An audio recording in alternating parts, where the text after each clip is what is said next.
Hello दोस्तों, कैसे हैं आप लोग। मैं उम्मीद करता हूं कि आप सभी अच्छे होंगे।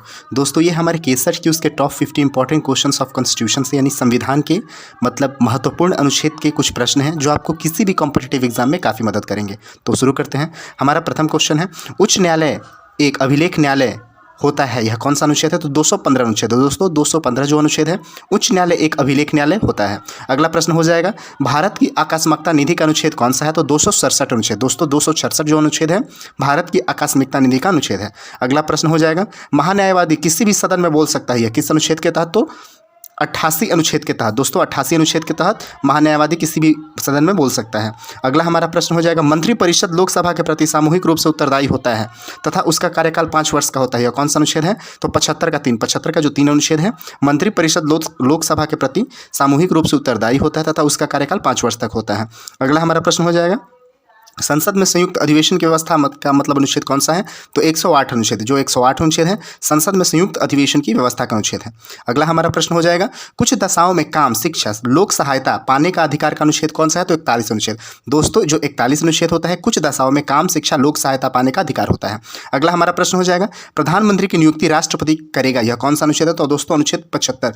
दोस्तों ये काफ़ी इंपॉर्टेंट क्वेश्चन है, हमारे क्यूज में कई टाइम्स ये क्वेश्चन चला है, यानी प्रधानमंत्री की नियुक्ति राष्ट्रपति करेगा, यह कौन सा अनुच्छेद है। तो अनुच्छेद 75 है, 75। अगला प्रश्न हो जाएगा, अप्रियता का अंत का अनुच्छेद कौन सा है। तो 17 अनुच्छेद दोस्तों। जो 17 अनुच्छेद है, अप्रियता का अंत का अनुच्छेद है। अगला प्रश्न हो जाएगा, उच्चतम न्यायालय का गठन संबंधी प्रावधान का अनुच्छेद कौन सा है। तो दोस्तों 124, जो 124 अनुच्छेद है, उच्चतम न्यायालय का गठन संबंधी प्रावधान का अनुच्छेद है। हमारा अगला प्रश्न हो जाएगा, प्रश्न संख्या 10, भारत का एक उपराष्ट्रपति होता है, मतलब यह कौन सा अनुच्छेद है। तो 63 अनुच्छेद। जो 63 अनुच्छेद होता है, वो भारत का एक उपराष्ट्रपति होता है, उसका अनुच्छेद है। अगला प्रश्न हमारा हो जाएगा, राष्ट्रपति पद का योजना का अनुच्छेद मतलब कौन सा होता है। तो 58 अनुच्छेद। जो 58 अनुच्छेद है, वो राष्ट्रपति पद के योजना का अनुच्छेद है। अगला प्रश्न हो जाएगा, अंतर्राष्ट्रीय सुरक्षा तथा सुरक्षा की वृद्धि का अनुच्छेद कौन सा होता है। तो 51 अनुच्छेद। जो 51 अनुच्छेद होता है, अंतर्राष्ट्रीय सुरक्षा तथा सुरक्षा की वृद्धि का अनुच्छेद होता है। अगला प्रश्न, प्रश्न संख्या 13, कृषि तथा पशुपालन के संगठन का अनुच्छेद कौन सा अनुच्छेद होता है। तो 48 अनुच्छेद। जो 48 अनुच्छेद होता है, कृषि तथा पशुपालन के संगठन का अनुच्छेद होता है। अगला हमारा प्रश्न हो जाएगा, विधि निर्माण संबंधी शक्ति संसद में निहित होती है, किस अनुच्छेद के तहत। तो 248 अनुच्छेद के तहत दोस्तों। 248 अनुच्छेद के तहत विधि निर्माण संबंधी शक्ति संसद में निहित होती है। अगला प्रश्न हमारा हो जाएगा, वित्तीय आपात अनुच्छेद मतलब वित्तीय आपात का अनुच्छेद कौन सा है। तो 360 का जो अनुच्छेद होता है, वो वित्तीय आपात का अनुच्छेद होता है। अगला प्रश्न, प्रश्न संख्या 16, राष्ट्रपति का शासन का अनुच्छेद कौन सा है। तो 356 जो अनुच्छेद है, राष्ट्रपति के शासन का अनुच्छेद होता है। राष्ट्रीय आपात का अनुच्छेद कौन सा होता है। तो 352 का अनुच्छेद जो होता है, राष्ट्रीय आपात का अनुच्छेद होता है। अगला प्रश्न, प्रश्न संख्या 18, राष्ट्रीय अनुसूचित जनजाति आयोग का अनुच्छेद कौन सा होता है। 338 का क। जो 338 का अनुच्छेद होता है, राष्ट्रीय अनुसूचित जनजाति आयोग का अनुच्छेद होता है। अगला प्रश्न हो जाएगा, राष्ट्रीय अनुसूचित जाति आयोग का अनुच्छेद कौन सा होता है। तो 338। दोस्तों यहाँ पे आप लोग कंफ्यूज मत होइएगा, ये जो प्रश्न संख्या 18 है, इसमें है राष्ट्रीय अनुसूचित जनजाति आयोग, ये 338 का क। और ये हमारा 19 नंबर प्रश्न है, राष्ट्रीय अनुसूचित जाति आयोग, वो जनजाति था, ये जाति है। जाति आयोग का अनुच्छेद कौन सा है। तो 338 अनुच्छेद है दोस्तों। अगला प्रश्न, प्रश्न संख्या 20, राष्ट्रपति का अध्यादेश का अनुच्छेद कौन सा होता है। तो 123 दोस्तों। जो 123 यानी 1, 2, 3 अनुच्छेद होता है, राष्ट्रपति का अध्यादेश का अनुच्छेद होता है। हमारा अगला प्रश्न हो जाएगा, प्रश्न संख्या 21, संसद विधि द्वारा नए राज्य बना सकती है, किस अनुच्छेद के तहत। तो अनुच्छेद 3 के तहत। अनुच्छेद 3 के तहत संसद विधि द्वारा नए राज्य बना सकती है। अगला प्रश्न हो जाएगा, भारत राज्यों का एक संघ है, यह कौन सा अनुच्छेद है। तो अनुच्छेद 1 है। अनुच्छेद जो 1 है, वो भारत राज्यों का संघ है, यह एक मतलब जो अनुच्छेद है, वो 1 है। अगला हमारा प्रश्न हो जाएगा, उपराष्ट्रपति राज्यसभा का पदेन अध्यक्ष होगा, यह कौन सा अनुच्छेद के तहत। तो 64 अनुच्छेद के तहत उपराष्ट्रपति राज्यसभा का पदेन अध्यक्ष होगा। अगला प्रश्न हो जाएगा, महान्यायवादी की नियुक्ति का अनुच्छेद कौन सा होता है। तो 76 अनुच्छेद। जो 76 अनुच्छेद होता है, महान्यायवादी के नियुक्ति का अनुच्छेद होता है। अगला प्रश्न हो जाएगा, प्रश्न संख्या 25, वित्त आयोग का अनुच्छेद कौन सा होता है। 280 अनुच्छेद। 280 जो अनुच्छेद होता है, वित्त आयोग का अनुच्छेद होता है। अगला प्रश्न हो जाएगा, राज्यपाल का अध्यादेश का अनुच्छेद कौन सा होता है। तो 213 अनुच्छेद। 213 अनुच्छेद जो होता है, राज्यपाल के अध्यादेश का अनुच्छेद होता है। अगला प्रश्न हो जाएगा, एक समान सिविल संहिता का अनुच्छेद कौन सा होता है। तो 44 अनुच्छेद। जो 44 अनुच्छेद होता है, एक समान सिविल संहिता का अनुच्छेद होता है। अगला प्रश्न हो जाएगा, प्रश्न संख्या 28, भारत के संचित निधि का अनुच्छेद कौन सा होता है। तो 266 का जो अनुच्छेद होता है, मतलब 266 का जो प्रथम का अनुच्छेद होता है, भारत की संचित निधि का अनुच्छेद होता है।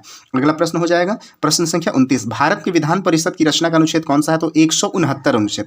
169 यानी 169 अनुच्छेद जो दोस्तों होता है, राज्य के विधान परिषद की रचना का अनुच्छेद अनुच्छेद होता है। अगला प्रश्न हो जाएगा राष्ट्रपति का क्षमादान का अनुच्छेद कौन सा है, तो 72 अनुच्छेद। जो 72 अनुच्छेद होता है राष्ट्रपति के क्षमादान का अनुच्छेद होता है।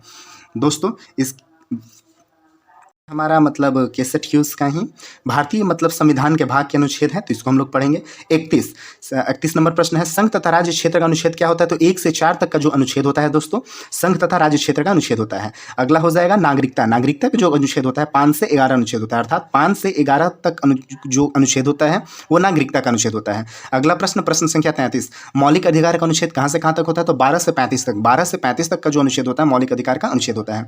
अगला प्रश्न हो जाएगा नीति निर्देशक तत्व का अनुच्छेद कौन सा होता है, तो 36 से 51 तक। दोस्तों नीति निर्देशक तत्व आयरलैंड से लिया गया है तथा इसका अनुच्छेद जो हो जाएगा 36 से 51 तक हो जाएगा। अगला प्रश्न हो जाएगा मूल कर्तव्य का अनुच्छेद 51 का क। दोस्तों ये बहुत ही VVI क्वेश्चन है, कई सारे एग्जाम में ये पूछा जा चुका है क्वेश्चन, ठीक है। तो 51 का क का जो अनुच्छेद है वो मूल कर्तव्य का अनुच्छेद है। अगला प्रश्न हो जाएगा प्रश्न संख्या 36, संघ का अनुच्छेद कौन सा है, तो 52 से 151 तक। 52 से 151 तक का अनुच्छेद होता है वो संघ का अनुच्छेद होता है। राज्य का अनुच्छेद कौन सा होता है, तो 152 से 237 तक। 152 से लेकर 237 तक जो भी अनुच्छेद है वो राज्य का अनुच्छेद होता है। अगला प्रश्न हो जाएगा संविधान संशोधन का अनुच्छेद कौन सा है, तो 368 अनुच्छेद के तहत ही दोस्तों हम संविधान संशोधन कर सकते हैं। अगला प्रश्न हो जाएगा राजभाषा का अनुच्छेद कौन सा है, तो 343 से 351 अनुच्छेद तक मतलब राजभाषा का अनुच्छेद है। 343 से 351 तक राजभाषा का शब्द है, अनुच्छेद है। अगला प्रश्न हो जाएगा प्रश्न संख्या 40, प्रकीर्ण का अनुच्छेद कहाँ से कहाँ तक होता है, तो 361 से 367 तक। 361 से 367 तक ये टोटल 6 अनुच्छेद है और ये प्रकीर्ण के अनुच्छेद होते हैं। दोस्तों ये हमारे मतलब जो सिर्फ और सिर्फ कॉन्स्टिट्यूशंस के मतलब अनुच्छेद हैं जो किसी न किसी एग्जाम में पक्का आपको हेल्प करेंगे। तो उम्मीद है कि वीडियो पसंद आया होगा, तो प्लीज़ लाइक, सब्सक्राइब तथा कमेंट करिएगा। तो ये भाग 2 है, ये भी हमारे K-SET क्यूज के इंडियन कॉन्स्टिट्यूशन संविधान के कुछ इंपॉर्टेंट प्रश्न हैं जो आपको काफ़ी हेल्प करेंगे। हमारा पहला प्रश्न है राष्ट्रपति अपने अधिकार के अंतर्गत संविधान का हिंदी भाषा में अनुवाद कराया गया है, किस अनुच्छेद के तहत, तो 394 का क अनुच्छेद के तहत यह होता है। अगला प्रश्न हो जाएगा संसद की सबसे बड़ी वित्तीय समिति क्या होती है, तो संसदीय समिति क्या होती है, प्राक्कलन समिति। जो प्राक्कलन समिति होती है संसद की वित्तीय समिति की सबसे बड़ी प्राक्कलन समिति संसदीय समिति होती है। अगला प्रश्न हो जाएगा प्रश्न संख्या 3, प्रथम बार विरोधी दल के नेता कौन बने थे, तो मीनू मसानी जो थे प्रथम बार विरोधी दल के नेता बने थे। अगला प्रश्न हो जाएगा तीसरी परिसीमन आयोग का गठन कब किया गया था, तो 1973 में तीसरी परिसीमन आयोग का गठन किया गया था। अगला प्रश्न हो जाएगा अंतर्राज्य परिषद का अनुच्छेद कौन सा है, तो 263 का जो अनुच्छेद होता है वो अंतर्राज्य परिषद का अनुच्छेद होता है। अगला प्रश्न हो जाएगा कुछ अतिरिक्त न्यायालय की स्थापना का उपबंध करने की शक्ति किस अनुच्छेद में होती है, तो 247 जो अनुच्छेद होता है कुछ अतिरिक्त न्यायालय की स्थापना का मतलब स्थापना का उपबंध करने की शक्ति होती है। अगला प्रश्न हो जाएगा कैट में कुल सदस्यों की संख्या कितनी होती है, तो 49। दोस्तों 49 जो होते हैं कैट में कुल सदस्यों की संख्या होते हैं। अगला प्रश्न हो जाएगा प्रश्न संख्या 8, कर्नाटक उच्च न्यायालय की स्थापना कब की गई थी, तो 1884 में कर्नाटक उच्च न्यायालय की स्थापना की गई थी। अगला हमारा प्रश्न हो जाएगा प्रश्न संख्या 9, संयुक्त अधिवेशन की अध्यक्षता लोकसभा के अध्यक्ष द्वारा की जाती है किस अनुच्छेद के तहत, तो दोस्तों 118 का 4 जो 118 का 4 अनुच्छेद है इसके तहत संयुक्त अधिवेशन की अध्यक्षता लोकसभा के अध्यक्ष के द्वारा की जाती है। हमारा प्रश्न संख्या 10 हो जाएगा संसद भवन की नींव कब रखी गई, तो 12/2/1921 अर्थात 12 फरवरी 1921 में संसद भवन की नींव रखी गई थी। अगला प्रश्न हो जाएगा तेलंगाना में लोकसभा सदस्यों की संख्या कितनी है, तो 17 है। तेलंगाना में लोकसभा सदस्यों की संख्या 17 है। अगला प्रश्न हो जाएगा धन विधेयक पुनः स्थापित नहीं किया जाएगा किस अनुच्छेद के तहत, तो 109 का प्रथम जो अनुच्छेद होता है इसमें धन विधेयक पुनः स्थापित नहीं किया जाएगा। अगला हमारा प्रश्न हो जाएगा कैबिनेट मंत्री में सबसे बड़ा कार्यकाल किसका है, तो जगजीवन राम का कैबिनेट मंत्री में सबसे बड़ा कार्यकाल होता था। यह 32 वर्षों तक इन्होंने मतलब कार्य किया था। अगला हमारा प्रश्न हो जाएगा प्रश्न संख्या 14, दक्षिणी क्षेत्रीय परिषद का मुख्यालय कहां पर है, तो चेन्नई में। दोस्तों चेन्नई में दक्षिणी क्षेत्रीय परिषद का मुख्यालय है। अगला हमारा प्रश्न हो जाएगा संसदीय विशेषाधिकार किस देश से लिया गया है, तो ब्रिटेन से संसदीय विशेषाधिकार लिया गया है। अगला हमारा प्रश्न हो जाएगा 1947 के मंत्रिमंडल में संचार मंत्री कौन थे, तो रफ़ी अहमद जो किदवई थे 1947 के मंत्रिमंडल में संचार मंत्री थे। अगला प्रश्न हो जाएगा प्रश्न संख्या 17, संविधान सभा में महिला सदस्यों की संख्या कितनी होती है, तो 15 जो होती है संविधान सभा महिला सदस्यों की संख्या होती है। अगला प्रश्न हो जाएगा प्रश्न संख्या 18, 1947 के संविधान सभा के सदस्यों की संख्या कितनी थी, तो 299 जो संख्या थी 1947 के संविधान सभा के सदस्यों की संख्या थी। अगला प्रश्न हो जाएगा 1935 ईस्वी के अधिवेशन में अवशिष्ट विधायी शक्ति किसके पास था, तो वायसराय के पास। दोस्तों वायसराय के पास 1935 ईस्वी के अधिवेशन में अवशिष्ट विधायी शक्ति था। अगला प्रश्न हो जाएगा अप्रत्यक्ष चुनाव प्रणाली की शुरुआत किस अधिनियम में हुआ था, तो 1892 अधिनियम में अप्रत्यक्ष चुनाव प्रणाली की शुरुआत का अधिनियम हुआ था। अगला प्रश्न हो जाएगा प्रश्न संख्या 21, 9वीं अनुसूची संविधान में कब जोड़ी गई थी, तो 1951 प्रथम संविधान संशोधन के तहत 9वीं सूची संविधान में जोड़ी गई थी।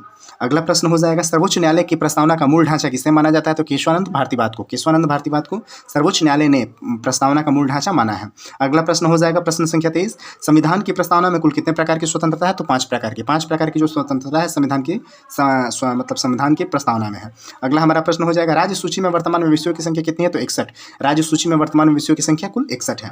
अगला प्रश्न हो जाएगा, भारत सरकार ने गोवा दमन द्वीप पर कब पूर्णता अधिकार कर लिया था? तो 1961 में। 1961 में भारत सरकार ने गोवा दमन द्वीप पर पूर्णता अधिकार कर लिया था। अगला प्रश्न हो जाएगा, 44वां संविधान संशोधन कब हुआ था? तो 1978 में। 1978 में 44वां संविधान संशोधन हुआ था। अगला प्रश्न हो जाएगा, पहला निवारक निरोध अधिनियम पारित कब हुआ था? तो 1950 में। 1950 में पहला निवारक निरोध अधिनियम पारित हुआ था।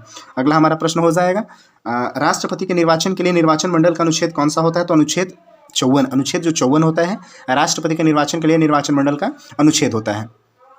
प्रश्न हो जाएगा प्रश्न संख्या 29, सैन्य बलों की सर्वोच्च शक्ति किसमें निहित होती है? तो राष्ट्रपति में। राष्ट्रपति में सैन्य बलों की सर्वोच्च शक्ति निहित होती है। अगला प्रश्न हो जाएगा प्रश्न संख्या 30, सबसे कम मतदाता वाला क्षेत्र कौन सा? तो लक्षद्वीप। यह लोकसभा का क्षेत्र होता है, सबसे कम मतदाता वाला क्षेत्र। अगला प्रश्न हो जाएगा, सबसे कम समय तक न्यायाधीश के पद पर रहने वाले न्यायाधीश कौन थे? तो कमल नारायण सिंह। कमल नारायण सिंह सबसे कम समय तक न्यायाधीश के पद पर रहने वाले न्यायाधीश थे। अगला प्रश्न हो जाएगा, महान्यायवादी का मासिक वेतन कितना होता है? 2,50,000 रुपये। 2,50,000 रुपये महान्यायवादी का मासिक वेतन होता है। अगला प्रश्न हो जाएगा, तेलंगाना राष्ट्र का चुनाव चिन्ह क्या है? तो कार जो है तेलंगाना राष्ट्र का चुनाव चिन्ह है। अगला प्रश्न हो जाएगा, चुनाव आयोग को 3 सदस्यीय आयोग कब बना दिया गया था? तो अक्टूबर 1993 में। अक्टूबर 1993 में चुनाव आयोग को 3 सदस्यीय आयोग में बना दिया गया था। अगला प्रश्न हो जाएगा, संविधान संशोधन जिसमें एक व्यक्ति 2 राज्यों का राज्यपाल हो सकता है कौन सा? तो 7वां जो संविधान संशोधन है जिसमें एक व्यक्ति 2 राज्यों का राज्यपाल हो सकता है। अगला प्रश्न हो जाएगा, बिजली पर करों की छूट का अनुच्छेद कौन सा है? तो 287 जो अनुच्छेद है बिजली पर करों की छूट का अनुच्छेद है। अगला प्रश्न हमारा हो जाएगा, प्रथम योजना आयोग के उपाध्यक्ष कौन थे? तो गुलजारी लाल नंदा जो थे प्रथम योजना आयोग के उपाध्यक्ष थे। अगला हमारा प्रश्न हो जाएगा, उच्चतम न्यायालय एक अभिलेख न्यायालय है, कौन सा अनुच्छेद है? तो 129 जो अनुच्छेद है उच्चतम न्यायालय एक अभिलेख न्यायालय है। हो जाएगा प्रश्न संख्या 39, ईवीएम का पहली बार प्रयोग कब किया गया था? तो 1982 में। 1982 में ईवीएम का पहली बार प्रयोग किया गया था। अगला प्रश्न हो जाएगा, भारत का राष्ट्रीय विरासत पशु क्या है? तो हाथी जो है भारत का राष्ट्रीय विरासत पशु है। अगला प्रश्न हो जाएगा प्रश्न संख्या 41, गंगा को राष्ट्रीय नदी घोषित कब किया गया था? तो 4 नवंबर 2008 को। 4 नवंबर 2008 को गंगा को राष्ट्रीय नदी घोषित किया गया था। अगला प्रश्न हो जाएगा, समान नागरिक संहिता किस भाग में है? तो भाग 4 में। भाग 4 में समान नागरिक संहिता है। तो दोस्तों ये हमारे इंडियन कॉन्स्टिट्यूशन भारतीय संविधान के कुछ प्रश्न थे। तो उम्मीद है कि वीडियो पसंद आया होगा, तो प्लीज़ लाइक करिएगा, सब्सक्राइब करिएगा और हमारे केसेट क्यूज चैनल से जुड़ने के लिए उसको सब्सक्राइब भी करिएगा। धन्यवाद।